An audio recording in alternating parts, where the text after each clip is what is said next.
Today on the show, South Africa to debate whether to split state-owned utility Eskom. Egypt opens new international airport in Giza for trial flights. Plus, Zimbabwe's second biggest city rations water because of drought.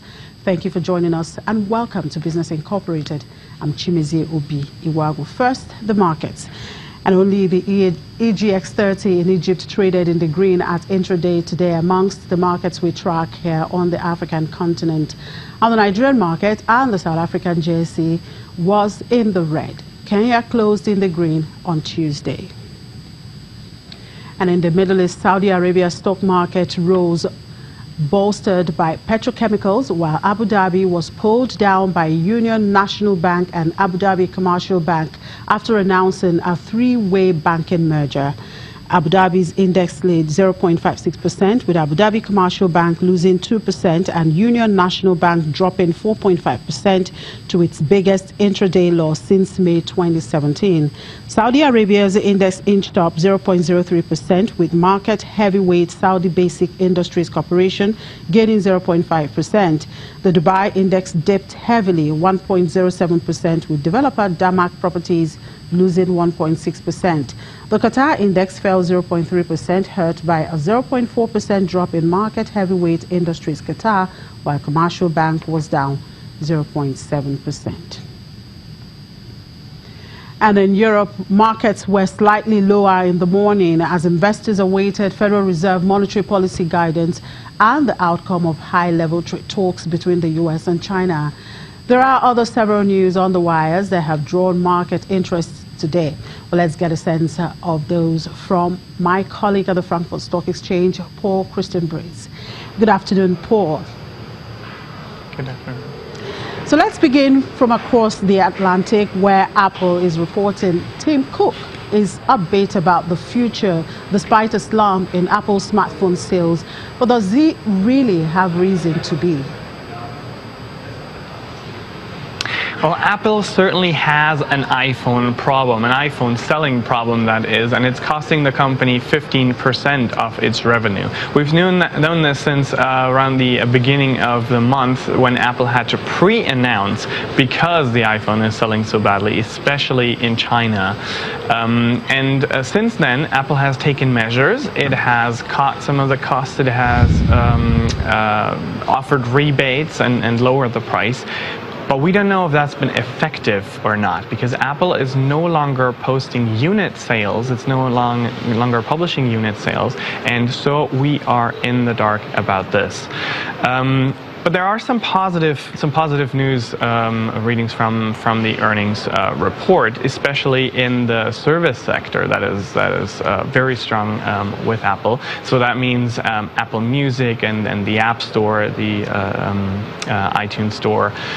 So this is a very strong component of the business. Apple has actually shared that the profit margin in this area is 63%. That's a pretty big number, compared to only 38% for the rest of the company. So that's very good. The only problem left is that Apple still makes about 60% of its money with selling iPhones, and services is so far a small sector, so the company needs to really shift strategy here to make that grow.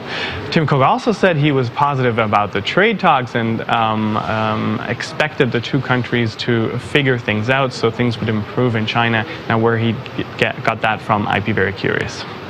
Well, talking about trade talks there, the Chinese VP is in Washington. What strategy can we make out on this, the U.S. side, and will we see a success this week? We're probably going to see a rather meager success by the end of the week, if any. We'll probably get an announcement from the White House that trade talks have progressed, but really the problem is there isn't a strategy, a coherent strategy from the White House, at least none that is apparent. Donald Trump keeps chiming about how the Chinese economy is so bad, and that will give him leverage over in the talks. But he he doesn't mention that the U.S. economy is also suffering. We saw this with earnings this week. Caterpillar is suffering from both the tariffs and from the slowdown in China. Similarly, Apple and we've seen other companies complaining about this as well. And then we've got the negotiator Lighthizer saying one thing, and we've got the Secretary of State Mnuchin saying the other thing. What Trump wants, really nobody knows. So there's no coherent strategy, and there's so many things to talk about, and that the U.S. wants from China. Protection of intellectual property. It's also about cybersecurity. We've got the Huawei conflict up right now that's not making things easier.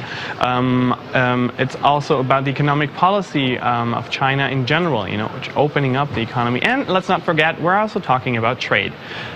Trade actually might be the easiest component of all these, because the Chinese have already offered to buy a huge amount, $1 trillion worth of American goods within the next 6 years.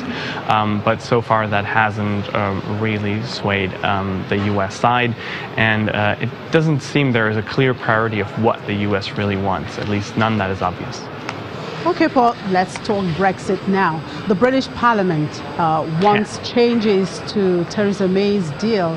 Is there a chance it will get its way? The EU has flat out rejected any sort of renegotiation, says this deal is non-negotiable. And really the question is, what does the Parliament really want? Because there's no one thing that the Parliament could agree on, really. Not a single proposal got a majority. And so the risk of actually dropping out of the EU has increased. It's up now. But hey, Parliament also says it doesn't want a hard Brexit. How it's going to get away from that, nobody knows. And neither do businesses.